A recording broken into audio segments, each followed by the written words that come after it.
Yo, what's cracking? This your homeboy Ice Cube, and you tuned in to Everything Snowboarding and More podcast. You know what it is, baby. Hey everybody, this is Mike with the Mountain Weekly News. Thanks for tuning in to episode number 44 of the Everything Snowboarding and More podcast. This week's podcast is being sponsored by Telos Snowboards. Telos Snowboards are the manufacturer of some badass boards. These guys actually, their parent company, their factory in China, GP87, makes about 70% of the snowboards in the industry. So you know these boards are going to rip. TelosSnowboards.com. This week's special guest is Mike Ranquet. Mike Ranquet is a professional snowboarder. If you were around in the 80s and 90s or have worked in the snowboard industry, you probably know who Mike is. And if you're new to snowboarding, you're probably like, who in the hell is this guy? If that's the case, you definitely want to listen to this podcast episode. It ended up going about an hour. Typically, our episodes are 30 minutes, but man, me and Mike, we hit it off. We had a lot to say. So be sure to enjoy. Make sure you've got the time to listen to this entire episode. It is a banger. Ladies and gentlemen, this week's guest is Mike Ranquet. Mike's a professional snowboarder. He's been in the industry for a minute. If you like this podcast, you should just go over to iTunes right now, hit pause, go check out Rad Matters podcast. It is quite entertaining. So, Mike, welcome to the show, man. Appreciate having you on. Oh, thanks. Yeah, right on. How you guys doing? Oh, life's good. I was just listening to one of your episodes, and you were talking about, Terje and how kind of the industry isn't supporting him. And there's one thing, I worked with Burton Snowboard for years, and 3 or 4 years ago, our relationship got really kind of, it was on the rocks, and their marketing director was living in Manhattan, New York.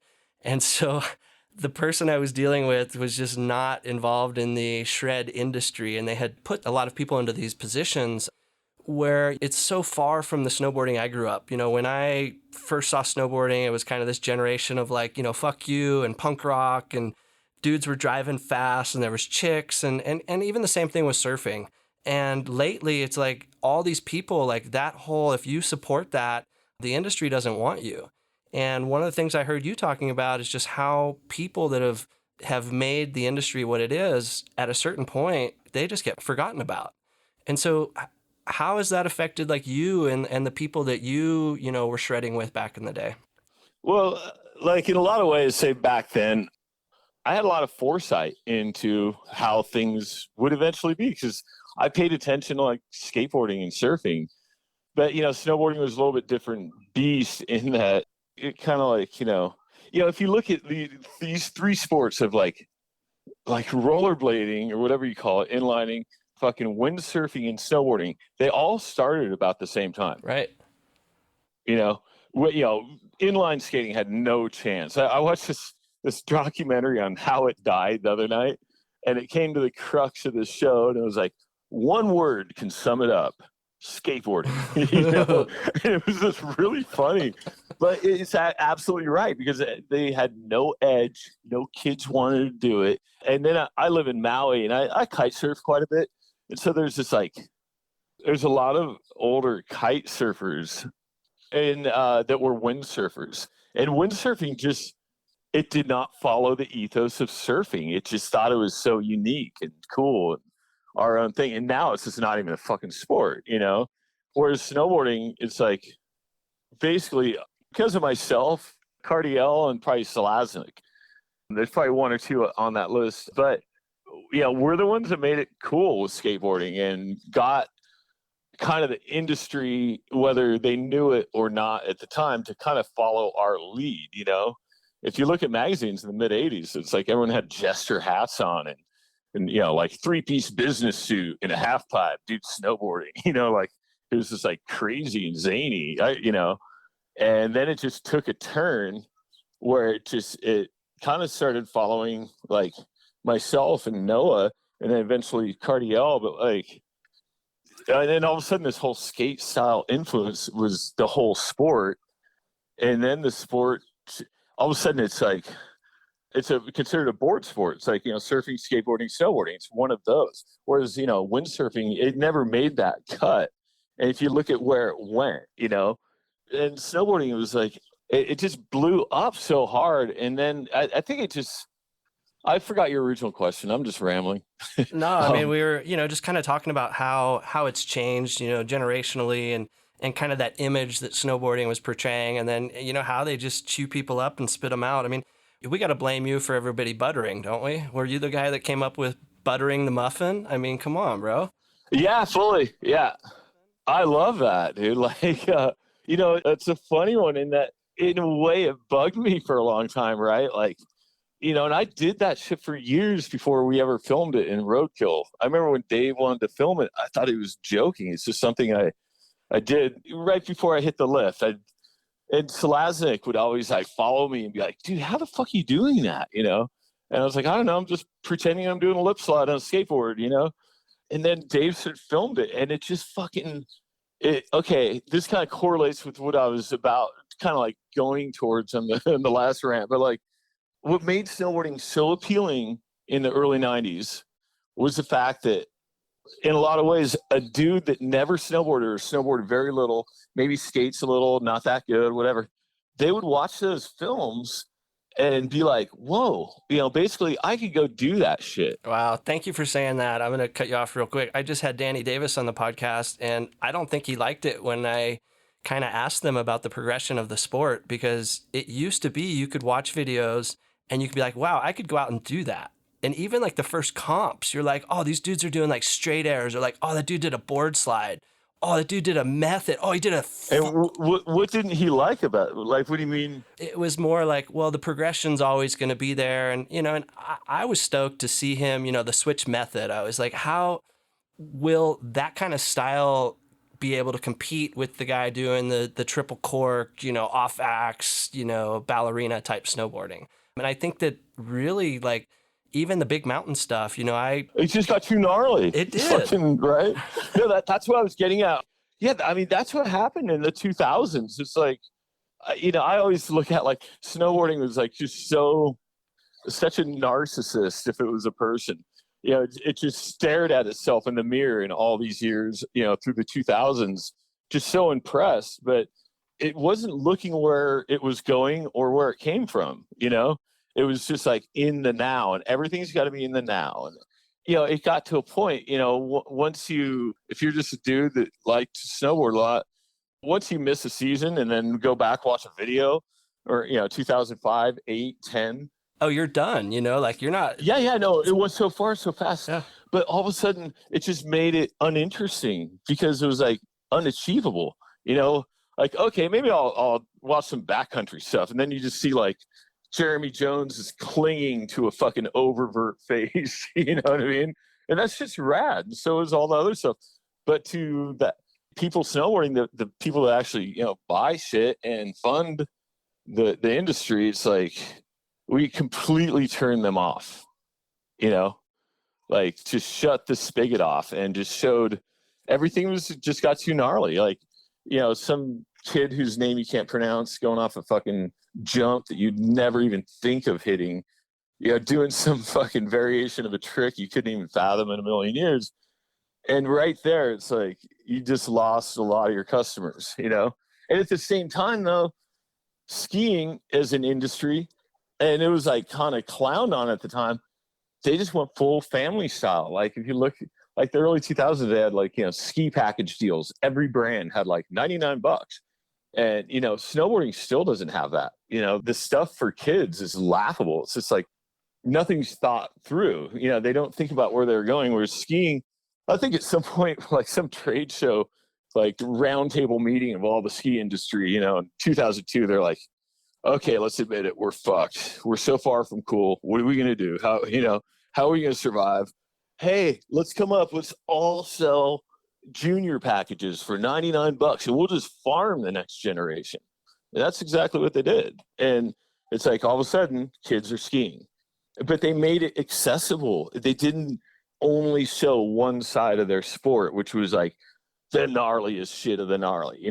They also showed family skiing, and maybe not. I'm just saying family because that's kind of like what skiing portrayed or conveyed that they were, But it was like snowboarding just was still going full bore. It's like if you miss a trick snowboarding, you're gonna fucking you're going to hit your head so hard, might not wake up. You know what I mean? For sure. It's just got gnarly, and it's like not fun. And then if you look back at thinking about this a month or two ago, just for some reason, just something with roadkill came up. I was talking to a friend, and I was just started thinking fucking that was the crux moment, 92, when the floodgates opened, because all these people realized that they could go do this. They could actually go up. Yeah, I could do a frontside 360. I could do a shifty. And maybe some of it was fucking, it's just got monotonous after time, but it's just, it just got gnarly, And I think some of it is played into the fact that, snowboarders, most of them anyways, they skated a little, but they really secretly want or wish to be skaters. So it's they took any kind of trend or cool thing in skating and just rode it to the fucking ground, oh, they like baggy jeans? Okay, we'll run that shit till 2019. Oh, they like, puffy looking shoes? We'll, not look into technological advances in our boots, but we'll make them look like fucking puffed up skate shoes with laces, This is how I feel right now about the whole snow surf movement. I grew up surfing, and if somebody asks me what I do, I'm a surfer. I mean, I snowboard for work, and I test all this shit. I surf. Yeah. I travel. I love to surf. It takes a minute to figure that out, and now you've got all these kids that live in the mountains that have never fucking surfed. I'll just say Alex Yoder, the face of Patagonia and Gentum Stick. Oh, snow surfing and fucking carving. And I'm like, bro. Hey guys, guess what? I've been doing that shit for 40 fucking years, And I asked him one day, I was like, so do you surf? And he's like, no, I've never really had the time to put in. And I'm like, how fucking unauthentic can you get? Dude, I had something yesterday. A friend of mine was in town from Bend, Oregon. This guy, Buster, and he just had a catalog, Gentem catalog, He was just flipping through it. And it just was so plain, those boards. Right. It was just really weird. It's oh, they forgot to put graphics on their board. I'm pretty sure the GP87 is making all their boards now. The good ones. That'll take us into Telos. Yeah, they're making their best boards. They have for a while, they're high-end boards. And same with Karua. Karua, everyone's like, oh, and you go on Alibaba and you can buy all the patterns and all the shapes. You're like, oh, dude, these guys are just having a different factory in a different country make all their boards, and they've got access to materials and designs. It's so funny you brought up that kid's name, because I was thinking about it last night driving home, and I was like, I don't even know if I want to start to go there. Just the fact that he has a pro model. Thank you. On Gentem. It's what the fuck are you talking about, dude? It's just really weird to me. That's okay. Imagine, let's just say the Cummings family, fucking Temple and his kid, right? He just moves to Hawaii one day, and fucking his kid has a pro model surfboard 4 years later. You know what I mean? Right. That would never fly. Right. And he'd be like, oh, bro, what the fuck? Who the fuck do you think you are? I don't give a fuck, It's because, they have morals. They care about their sport a lot, And this type of shit just, the whole, I do I've ridden in Japan, for 30 plus years, and probably 60, 70 trips over there. And to be honest, 90% of it was crap snow. It's not always great over there. But I went to say a couple of years ago, and it was kind of nice to see, because I saw the Japanese Aero, and everyone was next pro model board, all the average people there were riding kind of powderish boards, which I thought was kind of cool. And they just enjoy turning. And so they've kind of created this cool thing in that, just shots of just some random Japanese dude with his hands in the air and a fucking heel turn all fucking squatted over. It's what the fuck is that? That's a sloppy turn, sorry. I always laughed because in surfing, if you put your board that far on edge, you're not going to fucking make the wave. You're going to go right onto your face. And, imagine if there was the localism that we see in surfing and snowboarding. And just a hit? Dude. All right, let's talk about my favorite place to snowboard in the world and the community there, Mount Baker. Let's talk about, oh God, I want to talk about you and your relationship with Craig Kelly and Kelly Joe.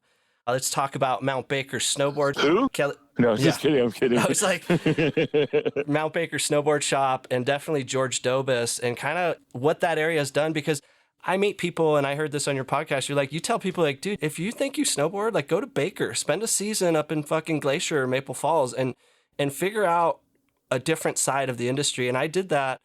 Your friend, George St. Claim, he was a friend of mine, and he's like, bro, you're blowing it. You're in fucking Colorado. He's like, you need to go to Baker. And he just 3 or 4 years. And finally I went on a La Nina year in 2011, and it snowed 834 inches that year. Yeah, dude. It's like people have no idea. I talked to just friends of mine that are like in the industry or whatever, pros on different levels. Like, and I've heard this term in the last year. It's like, you should go right. Yeah, I do need to, do some training in powder. And it's just like, dude, you just missed the mark so fucking hard. Right. Like, yeah, I just need to learn to land my jumps and powder. Just go fucking ride powder and you're just gonna land in powder. It's like, it's easy. It's like that whole, it's like, what do you call it? It's just something to check off in a way, And if people want to do Baker, they better do it soon, because the year that I lived there in 2011, there was never any crowds. Like every once in a while at Chair 8, there'd be a few people. And I read this article from you in 96 Snowboarder, and you're like, dude, Baker's blown out by noon. And now the pictures I'm seeing, it's full on lift lines just to get first chair. Well, you know why that is. It's a whole different breed of rider up there. And yeah, I respect these guys, but none of them know the ski area itself. They use that first chair in the morning to access the backcountry.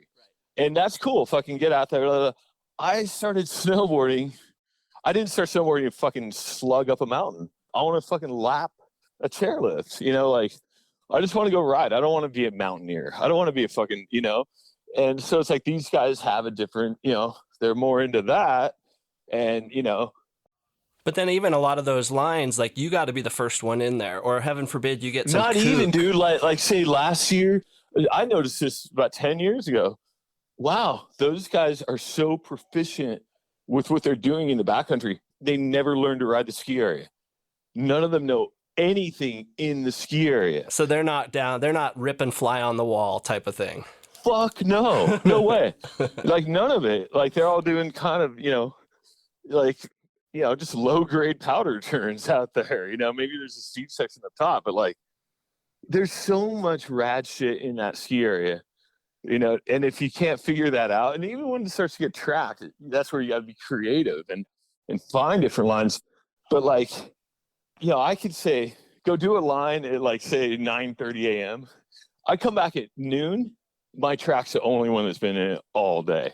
It's something that would have been tracked out by 9:30 a.m. in the 90s. Okay, so you're seeing more people just go straight out into the backcountry, hightailing. I guess that's the same in Jackson Hole. Like I don't ride the Village, but if you go and get that first tram, every single dude has their airbag. It's like poo-pooed upon to like go, ride the ski area. I remember just seeing these guys like lined up at Chair 6, like, like stomping their feet. Yeah, can't wait. I was just over on Up and Up, fucking just lapping Lower Hotel, just fucking neck deep every turn. How would you describe Baker to people? I tell people it's like a giant skateboard park. It's not a ton of vert, but just fun. Shit to hit everywhere.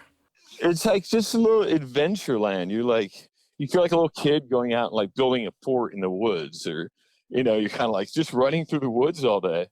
Yeah, it can be really, really, really fun there. And, yeah, it's just funny that just how, like say I was talking to some guys in the bar last year up there, or 2 years ago. And, like I was referring to some of the shit we were doing that morning. None of them had any idea where any of it was. And I was just talking about, it's just basic shit, hairy, scary. You know what I mean? That was a mogul field in the 90s. You can still pin a line through there now. And nobody does it from the top. You can just save that one for like 3 p.m., and go back and get it, Have you noticed a big change in Glacier and Maple Falls? I mean, I don't know if Milano's is still there, but last time I went through, I tried to get the chicken gargonzola and they were closed. And it just seems, the cost of living, I mean, definitely in most ski towns that I know of, it's not really a place that you can move to as a young kid or a bum. I mean, if you don't have access to some cash, you're not going to be able to throw first, last, and deposit on a place. And an average room right now in Jackson's about $1,500 just to rent a room. People are buying, condos for $500,000. I'm like, whoa, that's a whole different style of people that are moving in. Well, I'd say Baker is basically, and I think it was back in the day and I didn't realize it, but it's, there's so many just upper East Coast kind of rich kids, maybe on their fucking gap year before college, they go to Baker and just kind of ski bum around, and it's all that. That's what it is. I remember saying in, what was it? I don't know, 2000, I don't know, 8, I did a season up there, and it was a really fun season for me.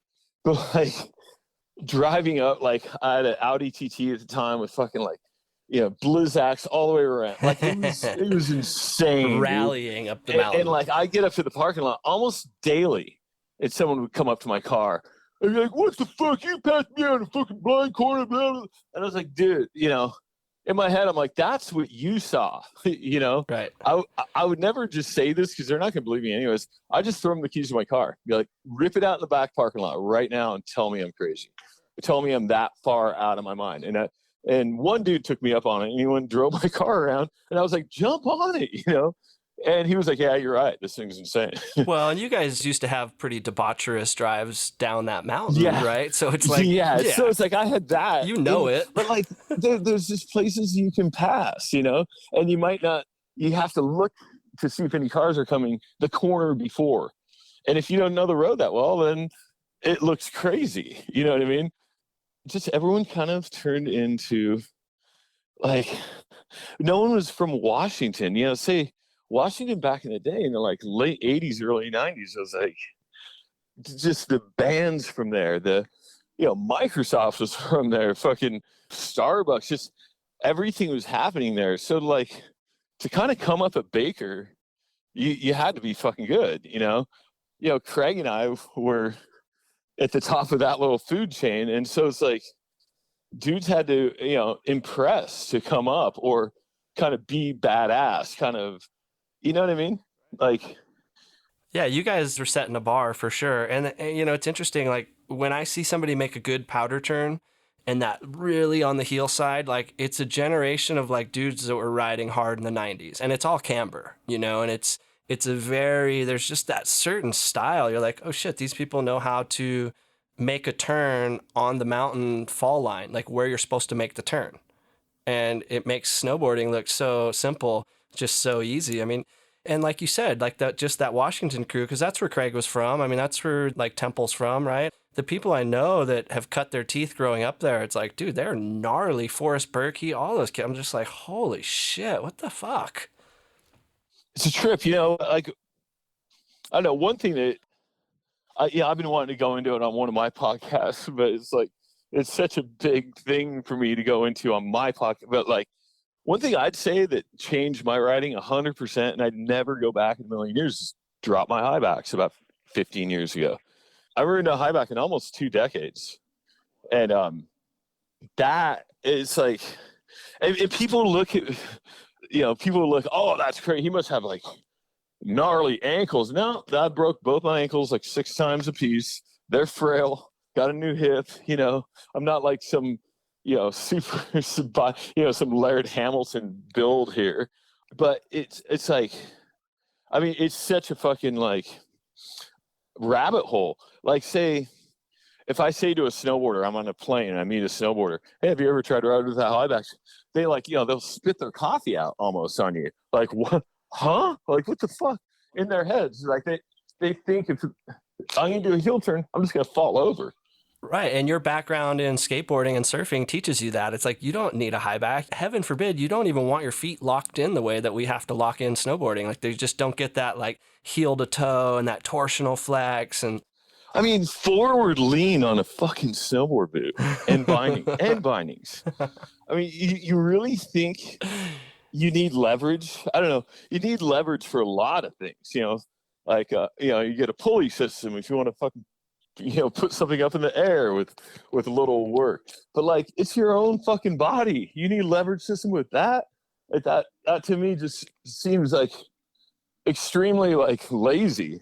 Well, and you know your stuff. I mean, you were one of the first guys that was like, mitts versus gloves. I mean, had you already been established in the industry as Craig was starting to come up? I had heard that you were kind of doing like advisor stuff for Craig, or I know you guys were living together. I mean, I would never say like advisor, but like really looking back, it kind of was, But I was a skater, and like I met Craig my first time I went up, I think Ski Acres on a fucking rainy night. I met him, and this is like 84 probably, and he took my number. He's like, my dad lives in Mount Vernon. If you can get to my frat on Friday night, I'm gonna go up and ride Mount Baker, and I've got some friends up there and blah blah. So that's how that started. And then I get up there and like say everybody was a piece of his, like kind of a piece of him. Like Dano, he was like the surfer, he just had like really good style, and like kind of like that's what he pushed. Fulton was more of a skater, not say as much as I was, probably just because he's a little older, but he was also a BMX racer. And Craig was really good at being, like, so all these little pieces of him were like, and I, I argue with him going up the chairlift about how to grab a method air, because at the time he would, more or less grab his tip like everybody else. Nobody had thought about it. And I just finally explained, like, to me, grabbing the tip on the method air and just kind of doing that rocket move, that's like what a skier would do their first time in the air on a snowboard. I could just picture the fluorescent color and that full grab that you're talking about right now. And it's like, oh. I remember my dad passed away some years ago. Just, there's a stack of magazines at his house. And you could see the year that he stopped arguing with me on that. And he grabbed it down near his fucking foot. You know what I mean? And now, did he switch to soft boots, or was he one of those guys like Farmer that could still actually punt out with hard boots? He was soft boots the whole time. Maybe he rode hard boots here and there for a race. But no, he was soft boots all the way. In fact, he won the overall world championships in soft boots, meaning like he beat, won the slalom, won the GS, won the downhill. And that was like the year all the Europeans put their hard boots down because they got beat, they got beat by this guy, you know what I mean? But, he was just really smart on shit. I don't know. Yeah, he's like, I could go on and on about that. How did it feel, or what were people saying when Craig left Washington and moved up to Nelson or, Whitewater and started guiding? Was that? It just made sense. It was cool enough. Like, he spent a lot of time like just doing different stuff. I remember at one point, him and Olivia, I think, they drove from like, the tip of Alaska to the tip of Chile, And in preparation for that trip, he'd always be in Seattle getting stuff done for his car or his van, whatever he had at the time. So we were spending a lot of time together then. That's when he kind of met Olivia, and he was up there and like he got involved with just the Bald-Faced crew. I think he even invested some of his own money. He also invested in Island Lake Lodge years before, and other things. There's all sorts of little kind of mom and pop, what do you call it? Cat skiing things up in BC, and they wouldn't allow that in Washington State. I think, there's some laws with the U.S. Forest Service. It's just something he wanted to do. I don't think he considered it the best terrain in the world. I think he really liked it. Just like I've been to Bald-Faced a couple of times. It's good. It's not like, it's not like going to Valdez for the first time or or even the Baker ski area, with a good person that knows how to get around there. What do you call it? Yeah, that whole thing is just weird to me.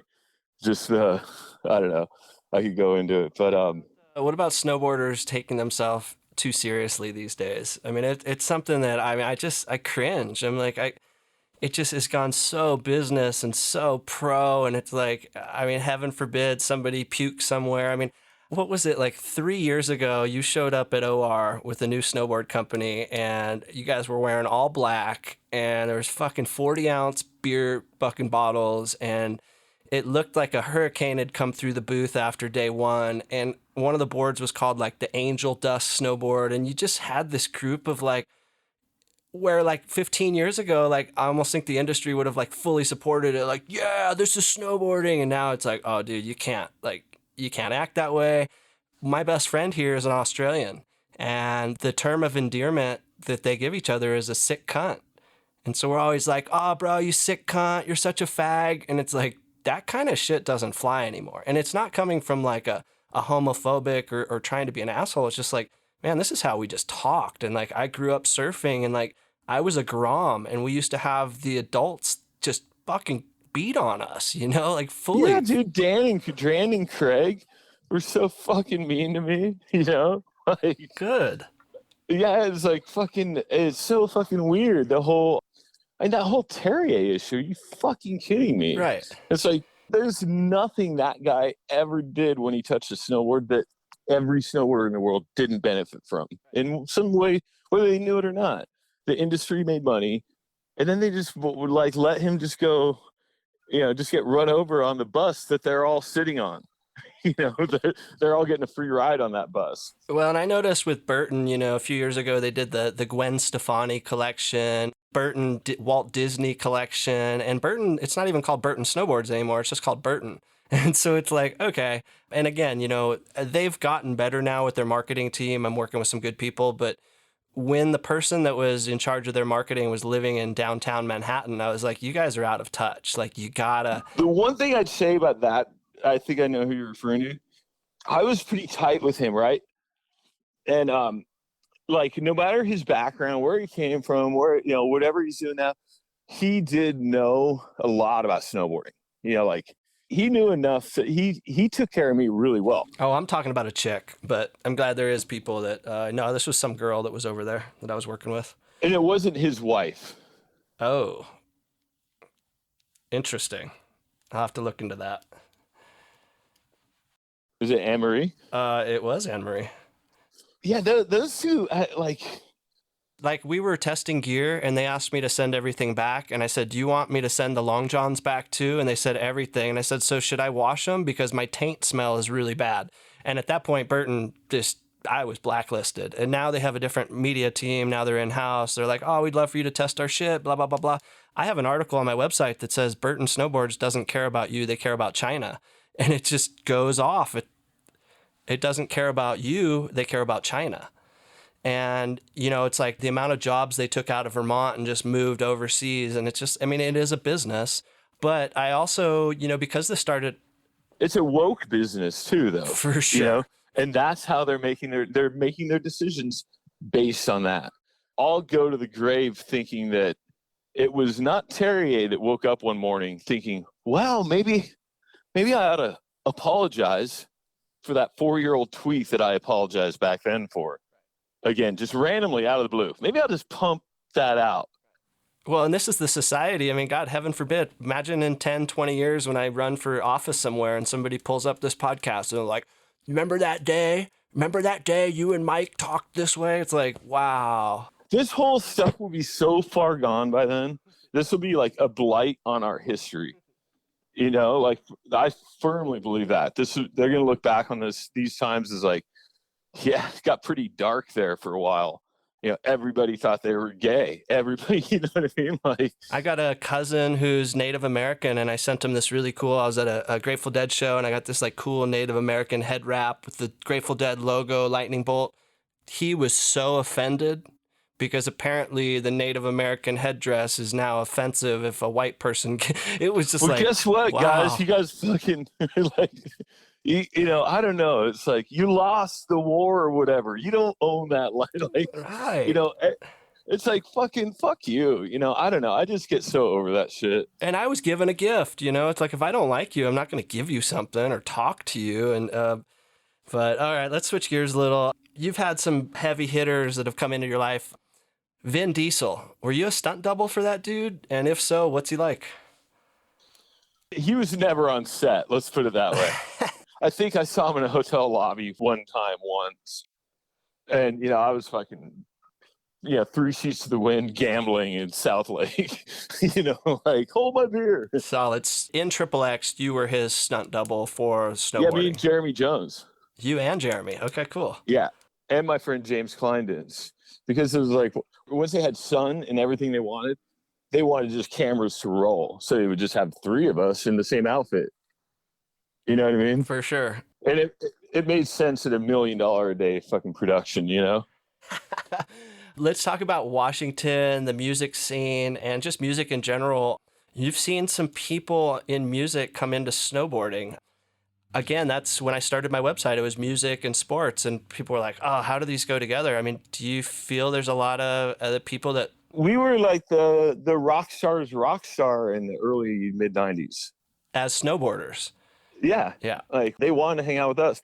Like, say, Yauk or Scotty Inn, all these guys, like, they knew fucking, okay, if I want to go ride really good snow, I could spend years trying to find it on my own. Or I could just kind of show up on one of these guys' trips and fucking tag along, And that's what they did. And it was fun. Like, any friend of mine in a band back then, it was like, it was just a gnarly time. Like, and your ethos, you guys, it was the same type of thing. Like, if you guys were out drinking or partying or playing music or lighting fireworks, like, everybody kind of had that, like, again, it's a side of snowboarding that I miss. I just saw a video from Mount Baker, and these dudes are ripping dirt bikes in the parking lot.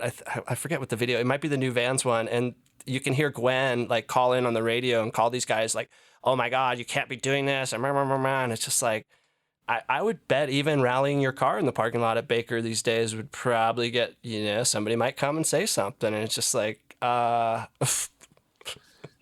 it's so ridiculous. It's such a, I just didn't buy into the Northwest gang thing. I'm not the Mervyn manufacturing guys. I love all those guys, but like, there's a whole, Mount Baker, Mervyn manufacturing. Like, okay, do you remember a couple of years ago when the fucking snowboard shop, it was kind of back for a minute? Uh-huh.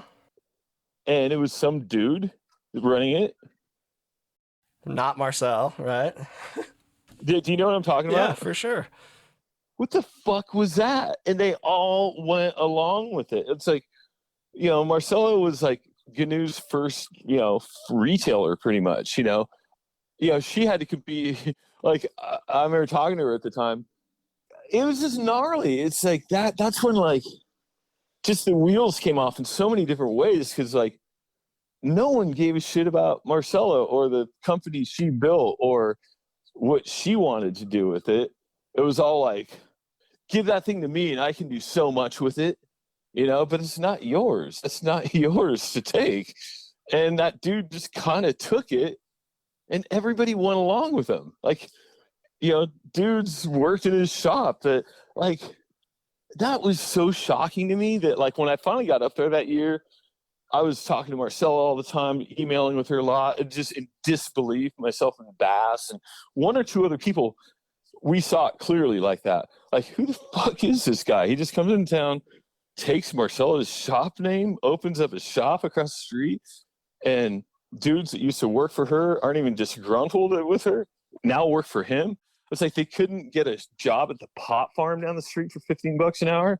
Like, you know what I mean? Like, how, you can't see you're being used, that you're part of the narrative this guy's building. You don't see that, The first time I met that dude, I was just like, fucking kook. Like, I didn't even want to, it was just creepy. It was weird.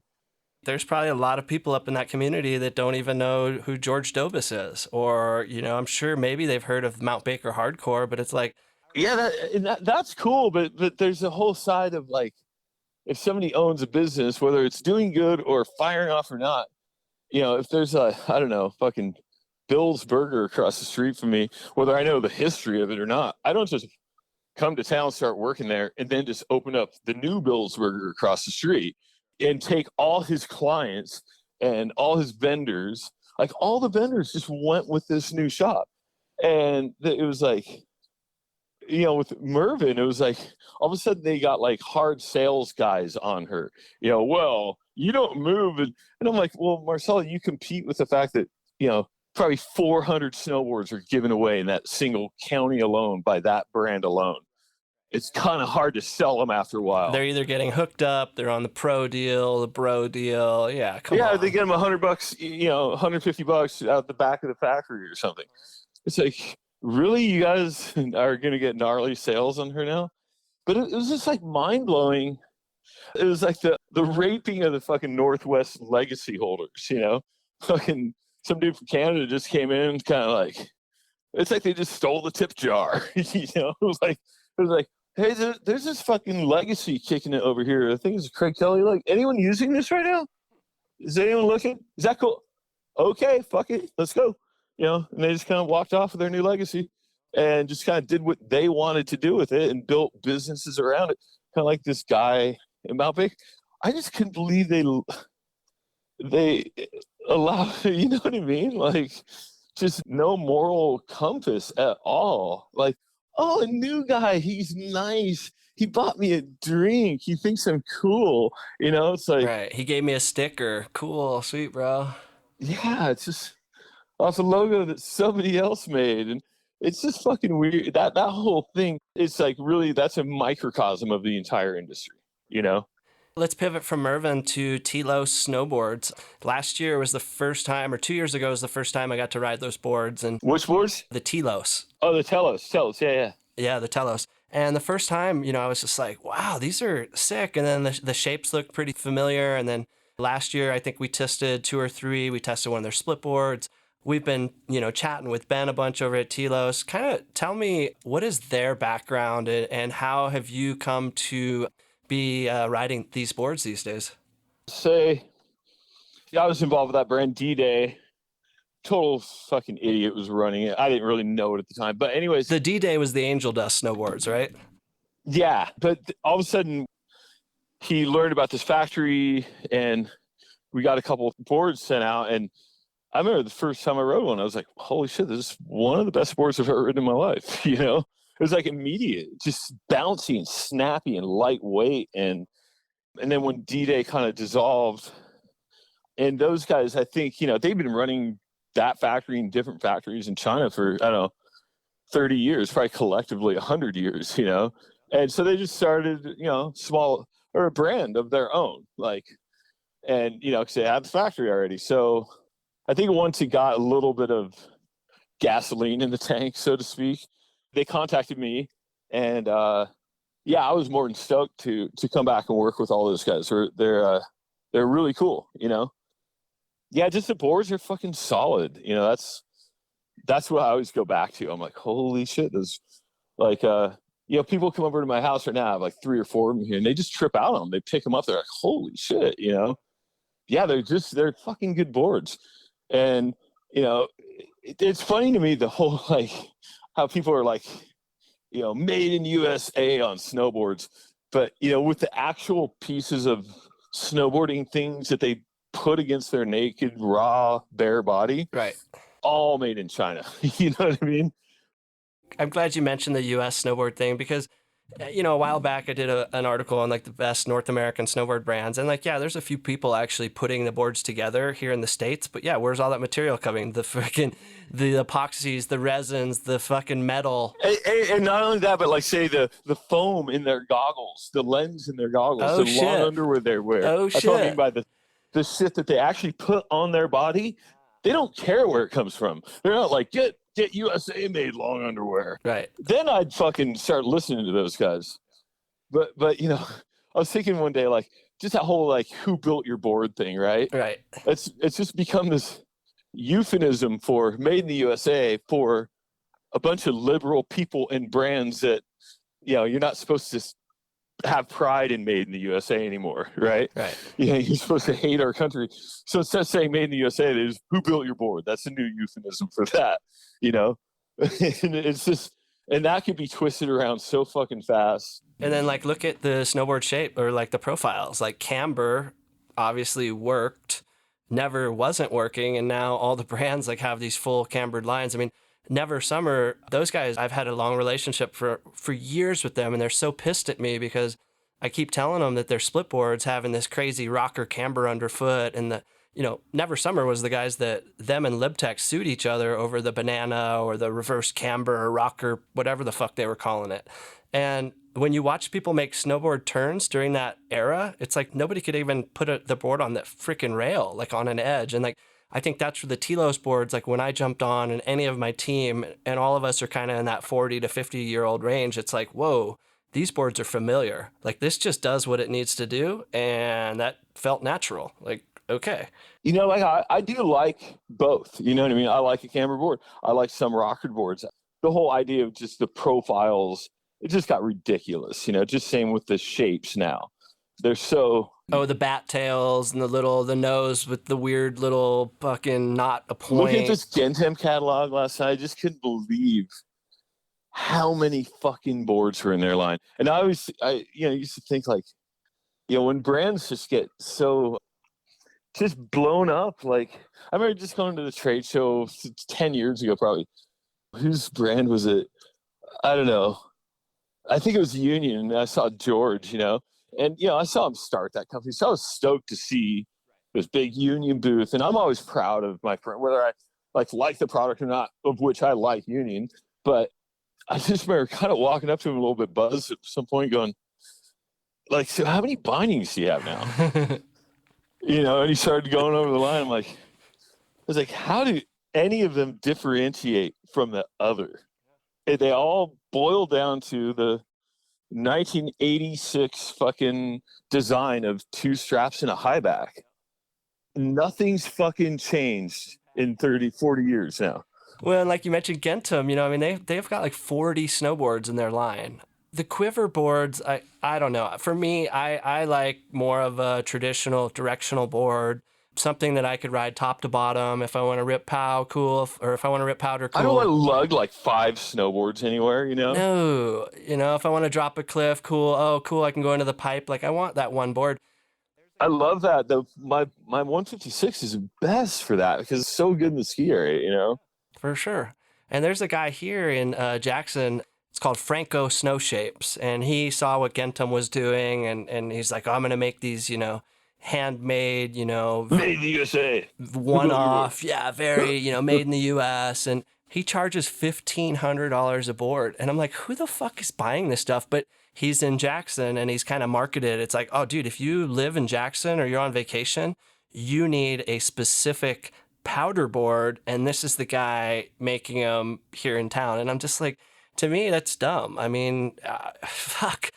It's so dumb. It's just such a, like some pretty bottom feeder tact, I'll just sell expensive fucking wall boards to, buzz tourists when they're, get into their Jackson trip. I love that you said that because I was like, if I had one of these, I'd probably just put it on the wall because it looks like a piece of art, not something you'd actually, and it's not the most functional. Like, fuck, go take a 180 fishtail out on a big day and see how that works. Oh, dude, there's nothing worse than when you see some dude with a bit.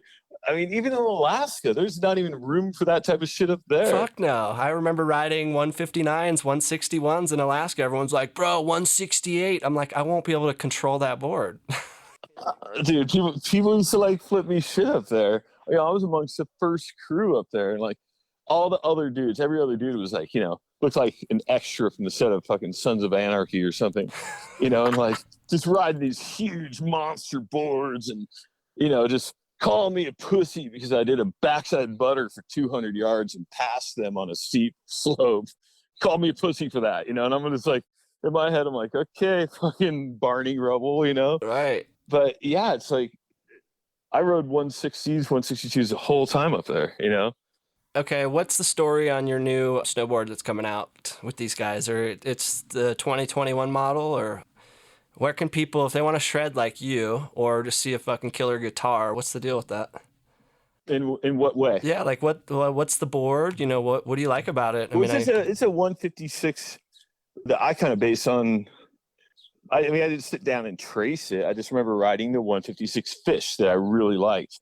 Of all these boards I rode in the early 2000s, that one always stuck with me. You wouldn't quite say if I was on a desert island and had one snowboard because you couldn't even use it on a desert island. But I've always just liked that 156 Fish, and I like the taper.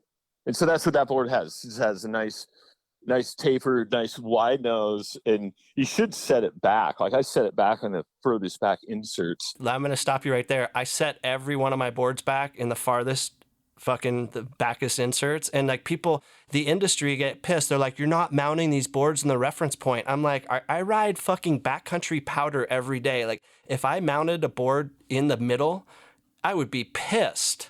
Like, think of a surfer just fucking flying down the wave, pumping it, and then going up to snap off the wave, and he's staying in the middle of his board. In the middle of the board. Yeah, good luck with that, bro. Like he just fucking, it just wouldn't even work. And it's, I like that. And just skating and surfing, it's like based on your back leg, to pivot around, to move around, Yeah, the front legs is barely fucking doing nothing. It's just like, it's okay, cool, like do a little of this.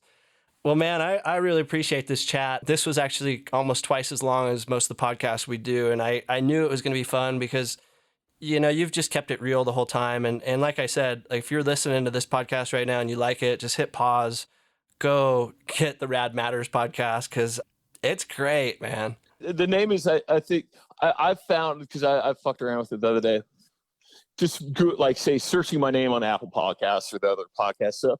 I think my name brings it up faster. Okay, cool. Yeah, no, it's solid. And I think, you got 10 episodes now or something. Are you trying to put episodes out regularly, or is it just kind of when you're... Yeah, like I'll get there, I think, eventually, probably in the next month. I'm just trying to just get them out there and just have a little base. Like I didn't even really want to start doing too many interviews with people until like I felt like I don't want to feel like I depend on an interview, I want to be able to... I agree 100%. And I actually, when I started the podcast, my first like 10, 15 episodes were just me just rambling and talking. Yeah, that's what you should become pretty proficient at that before you bring someone else in, And then I'd get interviews and I'd be like, oh shit, what am I going to do next week? Like, how do I top that? And I was like, oh, I don't want to play that game. Fuck. Exactly.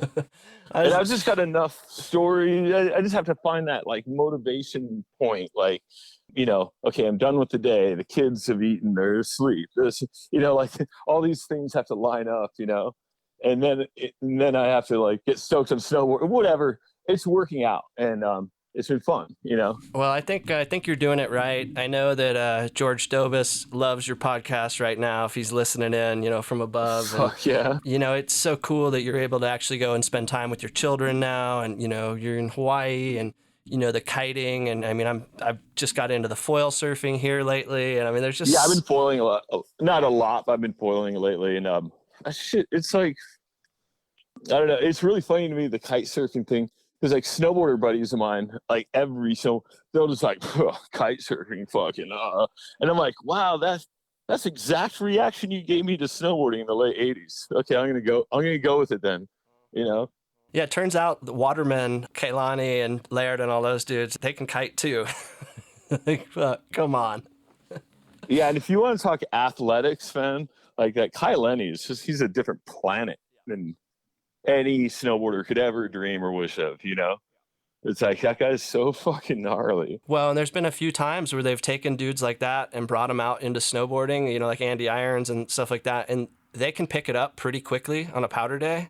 Anybody can, right? That doesn't work for the best snowboarder in the world to try and go surf. It's like, and you're humbled. No, like I always said, like the thing, snowboarding was the first action sport that you could teach like your dad to do in a weekend.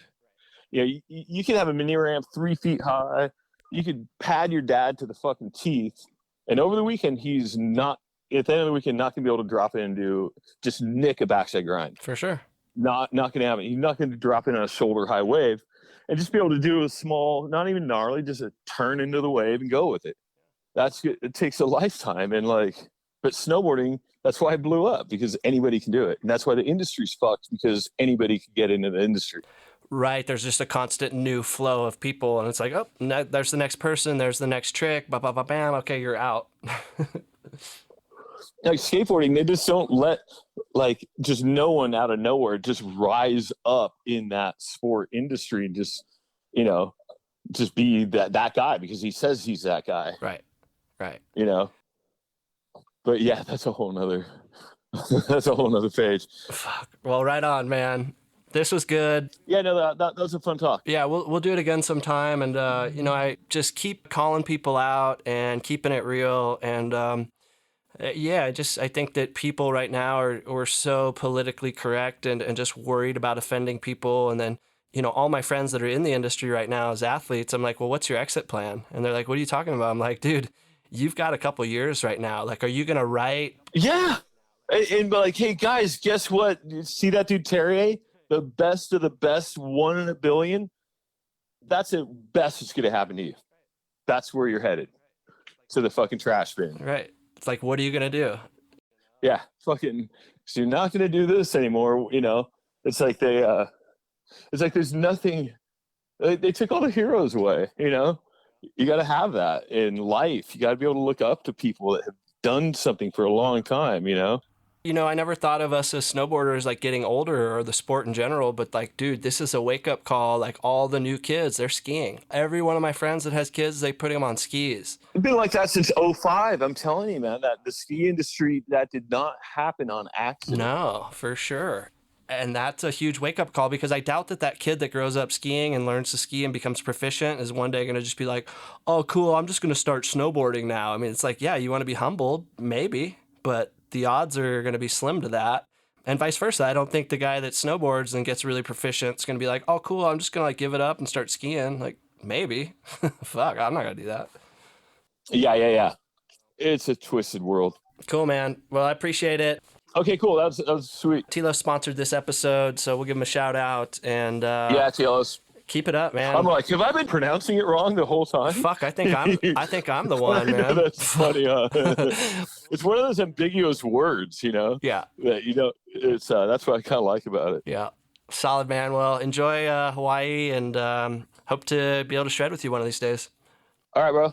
Nice talking to you. Cool. Thanks, Mike. Bye. Bye.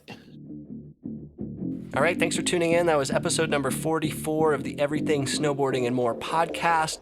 Once again, Telos Snowboards was our sponsor. Mike Ranquet actually has a pro model with Telos, so the timing on this was just epic. For more information on Telos Snowboards, check out telossnowboards.com, and it might be called Telos. Again, we're trying to figure that out, but telossnowboards.com, and man, you can thank me later.